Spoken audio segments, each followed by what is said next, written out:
김한기입니다. 최근에 서울대학교가 2023학년도 전형안을 발표를 해서 입시계가 요동을 치고 있습니다. 대체로 공교육은 환영의 분위기고 사교육은 약간 우울한 면도 없지 않아 있습니다. 그런데 그 정확한 의도와 의미는 뭔지 제가 오늘 한번 설명을 해드리도록 하겠습니다.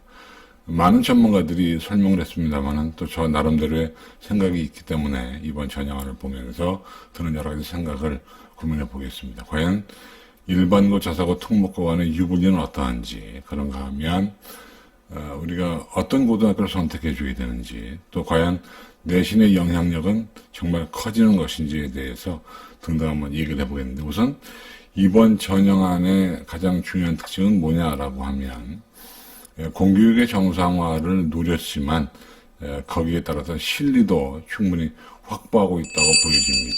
그런 것이 이번 서울대 2023 전형안의 특징입니다. 다시 말하면 명분과 실리를 동시에 가지고 있다 이렇게 보는 것이고요. 사실 이번 조치의 출발점은 과거에 한 1, 2년 전에 교육부에서 정시모집을 40%로 늘리라고 하는 그 방침이 있었죠. 그래서 서울대학도 약 30%에서 40%로 늘려야 되기 때문에 그 10% 늘리는 것에 대한 고민이 이번 전형안의 출발점이라고 보고 있습니다. 결국 정시 확대 40%에도 불구하고 학교 수업을 잘 받으라고 하는 메시지가 있는 것인데요. 사실 이번 2015 개정교육과정과 맞물려서 서울대학교는 공교육의 정상화를 얘기하면서 교과위수 가산점제를 두고 있고요. 더불어서 교과위수 기준을 1, 2로 제시를 해서 이렇게 얘기를 하고 있습니다. 그런데 사실 교과위수 가산점은 여러분 신경 쓰지 않아도 되는 것이 학교에서 알아서 교육과정을 짤 거기 때문에 크게 문제가 되는 것은 아니고요. 사실 이제 중요한 것은 이제 특징이 그거죠. 첫 번째는 정시 모집에도 교과 평가를 도입한다고 하는 거. 두 번째는 정시 모집에도 지역균형을 도입한다고 하는 거. 세 번째는 수능 최저 기준을 완화한다고 하는 거. 네 번째는 교과위수 기준을 제시했다고 하는 것인데요. 사실 하나씩 우리가 한번 보겠습니다. 어떤 평가를 보면 서울대학교에서 이번에 정시에도 학종을 도입했다 이런 얘기도 있는데 물론 그렇게 볼 수도 있겠지만 또 다르게 보는 면도 있습니다. 어쨌든 이번에 중요한 사실은 학종이든 아니든 교과 평가를 도입한다고 하는 것입니다. 그런데 서울대학이 쓴 용어는 내신이라는 용어를 쓰지 아니하고 교과 평가라는 용어를 썼습니다. 그 용어를 쓴 의도가 무엇인지 우리 한번 생각해 보겠는데 하나씩 한번 보겠습니다. 사실은 전 이렇게 봅니다. 이번 서울대학의 조치가 그냥 단순하게 나온 것이 아니라 오랜 시간 동안의 연구 결과라고 보고 있습니다. 그래서 이제 새로 다가오는 미래형 수능 그리고 새로 다가오는 입시제도 아래에서 내신과 수능을 어떻게 조합시킨 것인가에 대한 새로운 패러다임을 서울대학이 연구하고 그 시초를 보였다고 생각하기 때문에 저는 이번 전형안에 상당히 큰 의미를 부여하고 있습니다. 그래서 하나씩 보시면 일단 그 서울대학은요 정시 모집 수능 그 반영 방법을 바꿨습니다. 그래서 기존에 있던 수능 영역별 반영 비율에 따라서 표준점수 총점을 다시 이제 분할을 시켜서 환산한 점수를 사용을 합니다. 근데 이게 별도의 공식을 만들었죠. 그죠? 그러니까 직윤인 경우는 15점 갭이 있냐 없느냐, 일반 전형인 경우는 20점 갭이 있냐 없냐를 가지고 얘기를 했는데 이것을 이 공식을 만든 의도가 뭐냐고 보면 제가 볼 때는 첫 번째 그겁니다. 만약에 수능 편차가 너무 커져버리면 교과 평가의 의미가 반감되기 때문에 교과 평가의 의미를 살리기 위해서는 수능의 편차를 줄일 필요가 있겠다. 그래서 그런 의도에서 이 공식을 만들었는데 이 공식은 쉽게 말하면 이겁니다.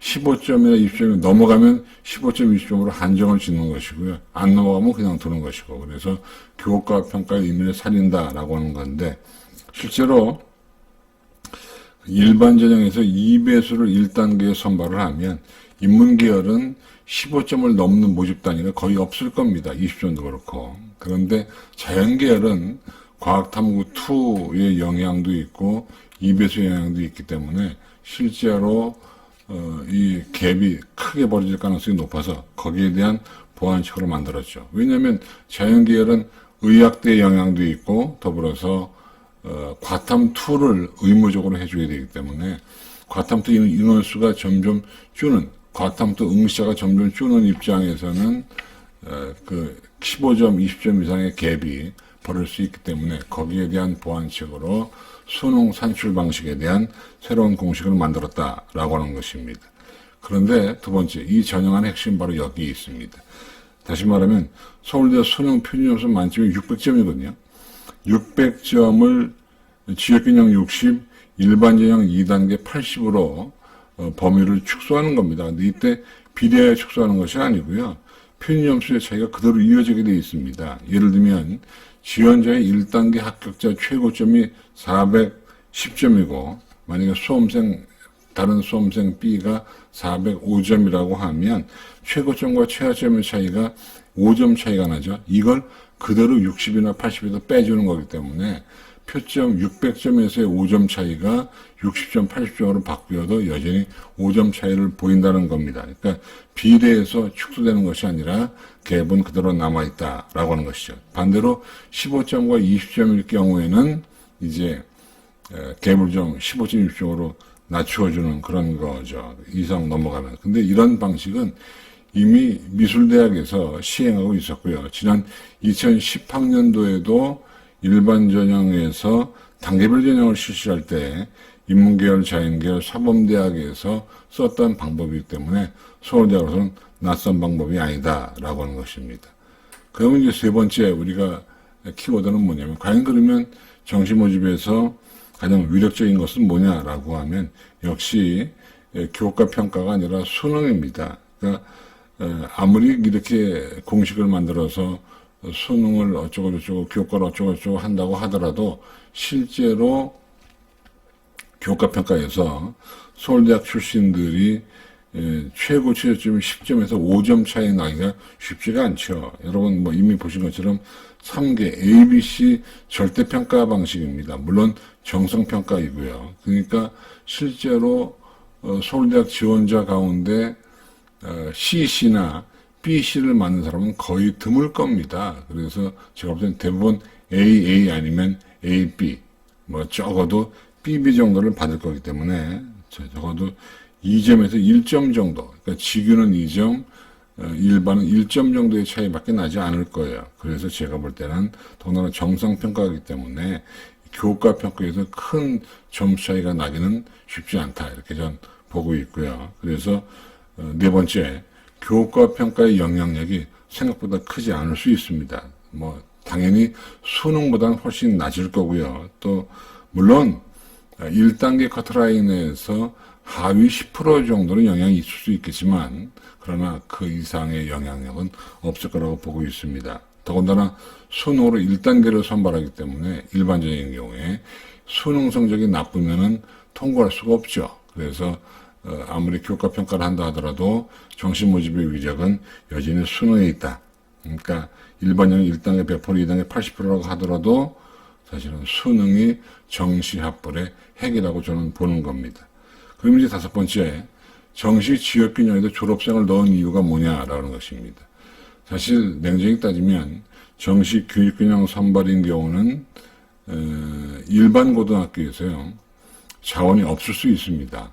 왜냐하면 적어도 수능 60%, 교과평가 40%이기 때문에 수능이 안 되면 지원할 수가 없거든요. 그렇게 보면 수시에 만약에 지근서 떨어진 일반고 학생들은 정시 모집에서 수능에 서울대에 거의 못 간다고 보면 결국 일반고에서 우수 학생들은 이미 수시에다 붙어버리고 일반고에는 자원이 없다. 그래서 할 수 없이 졸업생들을 집어넣은 이유가 아니겠느냐라고 보고 있습니다. 더군다나 이 정시 지역균형 선발은 누구의 몫이냐고 하면 제가 볼 때는 졸업생들의 몫이거나 아니면은 수시에 떨어진 자사고나 특목고 학생들의 몫일 가능성이 높다. 지금은 수시 지역균형 선발에서 자사고와 특목고가 거의 못 들어가잖아요. 그런데 앞으로는 들어갈 수 있다. 정시 지역균형으로 들어갈 수 있다는 생각이 들어서 아마도 제가 볼 때는 이번 정시 지역균형 선발의 지역균형의 수혜자는 일반고 출신의 졸업생이거나 아니면은 자사고 특목고생들 혹은 비평준화 일반고 아니면 사교육 밀집 지역 뭐 강남이나 이런 쪽에 수험생일 가능성이 높다고 저는 보고 있습니다. 여섯 번째, 이것 때문에 이제 고민이 많은데요. 교과 평가가 들어간다고 해서 자사 특목고가 특별히 불리하다고는 볼 수 없습니다. 왜냐하면 교과 평가가 정성 평가이기 때문이고 또 교과 이수 현황, 학업 성적, 세부 내용이 특기 사항이기 때문에 학업 성적 정도만 자사고 특목고가 불리하고 나머지는 사실은 세특이나 이런 거에서는 자사고 특목고가 유리하다고 볼 수 있기 때문에 결국 이렇게 평준화가 되다 보면 이번에 교과 평가가 들어간다고 해서 자사고 특목고가 특별히 불리할 이유는 없다. 설령 교과 평가에서 낮은 평가를 받는다고 하더라도 수능 성적이 우수하다고 하면 합격할 가능성이 높다 이렇게 저는 보고 있습니다. 일곱 번째, 이번 전형안은요, 사실은 이번 수능에 의해서 진행되는 것이 아니라 2022학년부터 시작되는 새로운 수능 제도에 의한 그런 입시가 되겠습니다. 다시 말하면 국어와 수학의 선택 과목이 들어가는 그런 그 수능이기 때문에 어떤 결과가 나올지는 지금은 모릅니다. 그래서 제가 볼 때는 서울대학인 경우는 2022학년도 입시를 치른 다음에 그 데이터를 가지고 시뮬레이션을 통해서 2023학년도에 어떻게 입시를 치를 것인가에 대한 내부 방침을 세울 거라고 봐요. 그래서 현재 고1이 이거 내신 때문에 안 되겠구나라고 전학을 고려하거나 아니면은 중3들이 가려는 고등학교를 수정하는 것은 현명한 처사가 아니다. 저는 이렇게 보고 있습니다. 왜냐하면 충분히 내년도 시뮬레이션을 통해서 서울대학은 명분과 실리를 동시에 취하려고 하기 때문에 그냥 가려는 고등학교를 그냥 가면 되고, 왜냐하면 정시 모집이 40%니까 그 다음에 전학 같은 것은 고려할 필요가 없다는 생각이 들고요. 여덟 번째는 서울대가 권장하는 교과 이수 기준 1, 2는 학생 입장에는 크게 신경 쓰지 않아도 된다고 생각하고 있습니다. 왜냐하면 학교에서 그에 맞춰서 교육과정을 편성할 것이기 때문에 수험생 여러분들은 그저 학교의 조치만 따르면 된다는 것이고요. 또 사실 이제 우리에게 고민되는 것은 모집 단위에서의 연관되는 교육 과목의 선택입니다. 그러니까 어려운 과목을 선택해서 다소 성적이 낮아도 되느냐, 아니면 쉬운 과목을 선택해서 성적이 높으면 되느냐라고 하는 건데, 서울대학인 경우는 전자입니다. 그러니까 어려운 과목을 선택해서라도 노력한 학생들을 높이 평가하겠다는 건데, 실제로 서울대학만 노린다 그러면 이것이 가능하겠지만 다른 대학이 따라가지 않는다고 치면은 수험생들의 고민은 여기서 있는데, 무엇이 정답이냐는 저도 지금 뭐라고 얘기할 수가 없습니다. 다만 이제 서울대를 간다고 치면 어려운 모집 단위와 연관된 어려운 과목을 선택해서 가는 것이 낫겠다는 생각이 들고요.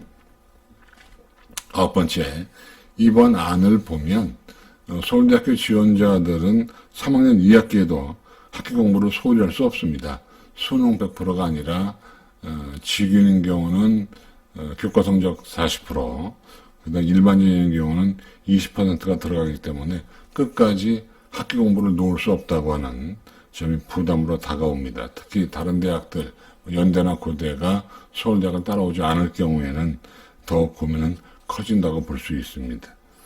열 번째, 이번 정책에 의미를 부여한다고 하면 교육부 정시정책에 반기를 든 것이 아니라 교육부의 정책에 말하자면 보완을 한 거라고 보습니다. 그래서 제가 볼 때는 이번 서울대학교의 정책은 명분과 실을 동시에 취한 거라고 보고 있다는 점 말씀드립니다. 자, 지금까지 해서 2023학년도 서울대 전형안에 대한 간단한 해설을 마쳤는데, 나머지 내용들은 서울대 홈페이지에 나와 있기도 하니까 그걸 보시면 되는데, 다시 한번 정리해 보겠습니다. 이번 서울대 발표는 명분과 실리를 동시에 가진 것이다.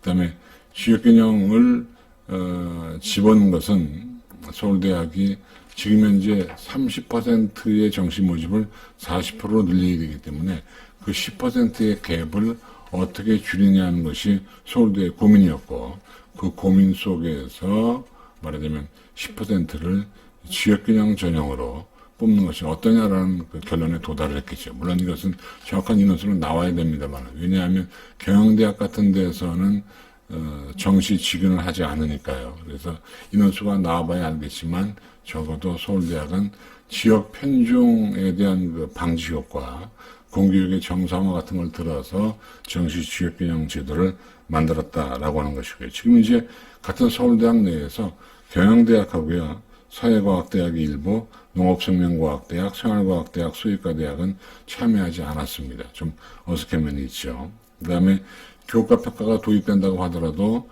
결국 정성평가, 절대평가 ABC로 가기 때문에 내신의 위력이 예전보다는 커졌지만 그래도 여전히 정시 모집은 수능이 대세다라고 하는 것이 이번 서울대학의 조치를 보고 알 수 있는 내용입니다. 그래서 뭐 전학을 고려하거나 아니면 자사고 특목화가 특별히 불리하다거나 아니면 강남 애들이 불리하다거나 하는 것을 생각은 버리시고요. 어쨌든 수험생 여러분들은 학교 교육과정 이수를 잘하고 또 모집 단위와 연관된 교과목을 선택해서 학교 수업을 포기하지 않고 수능과 동시에 준비하는 것이 서울대학을 가는 길이다.